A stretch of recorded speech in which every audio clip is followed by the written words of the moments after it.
Abraham and Sarah had waited 25 years for God's promise of a son to be fulfilled. When Isaac was finally born, their joy was beyond measure. Isaac was the miracle child, the son of promise, the one through whom God said he would establish his covenant. Abraham loved Isaac deeply, and the boy grew up cherished and blessed. Years passed, and Isaac grew from a baby into a young man. Abraham's love for his son only deepened with time.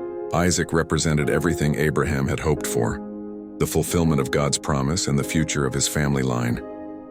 Through Isaac, Abraham would become the father of many nations, just as God had promised. Then one day, God spoke to Abraham with a command that would test his faith like never before. God said, "Abraham," and Abraham answered, "Here I am." God continued, "Take your son, your only son Isaac, whom you love, and go to the region of Moriah. Sacrifice him there as a burnt offering on a mountain I will show you." This command seemed impossible to understand. How could God ask Abraham to sacrifice the very son he had promised? How could the covenant continue if Isaac died? Everything God had promised depended on Isaac. Yet God was asking Abraham to give him up. Abraham's faith was being tested to its absolute limit. Would he trust God even when God's command seemed to contradict God's promise? Would he obey even when it made no sense? Abraham had to choose between his beloved son and his obedience to God. Early the next morning, Abraham rose and prepared for the journey. He cut wood for the burnt offering, saddled his donkey, and took 2 servants with him along with his son Isaac. Abraham did not hesitate or delay. His obedience was immediate, even though his heart must have been breaking. For 3 days they traveled toward the place God had told him about. During those 3 long days, Abraham had time to think, to question, to turn back. But he continued forward in faith, trusting that God had a plan even when he couldn't see it. On the 3rd day, Abraham looked up and saw the place in the distance. He said to his servants, "Stay here with the donkey while I and the boy go over there. We will worship and then we will come back to you." Notice that Abraham said, "We will come back." Somehow he believed both he and Isaac would return. Abraham took the wood for the burnt offering and placed it on his son Isaac to carry. He himself carried the fire and the knife. As the 2 of them walked together up the mountain, Isaac spoke to his father. "Father," he said. "Yes, my son?" Abraham replied. Isaac asked, "The fire and wood are here, but where is the lamb for the burnt offering?" Abraham's answer revealed his faith. "God himself will provide the lamb for the burnt offering, my son." And the 2 of them went on together.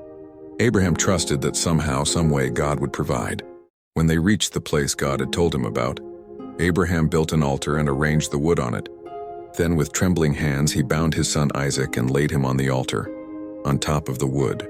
Isaac, now understanding what was happening, submitted to his father's will.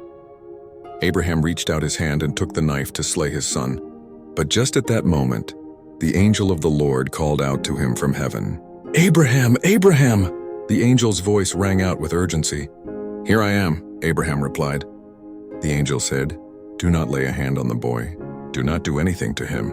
Now I know that you fear God because you have not withheld from me your son, your only son." Abraham looked up, and there in a thicket he saw a ram caught by its horns. God had provided. Abraham went over and took the ram and sacrificed it as a burnt offering instead of his son. God had indeed provided the lamb, just as Abraham had told Isaac.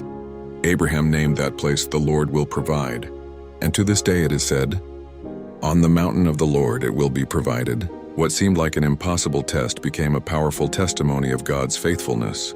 The angel of the Lord called to Abraham from heaven a 2nd time and said, "I swear by myself, declares the Lord, that because you have done this and have not withheld your son, your only son, I will surely bless you and make your descendants as numerous as the stars in the sky and as the sand on the seashore. Your descendants will take possession of the cities of their enemies, and through your offspring all nations on earth will be blessed, because you have obeyed me."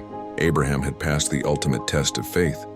He had been willing to give up everything, even his most precious treasure, in obedience to God.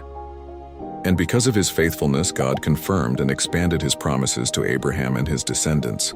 This remarkable story teaches us about complete trust in God, even when we don't understand his ways.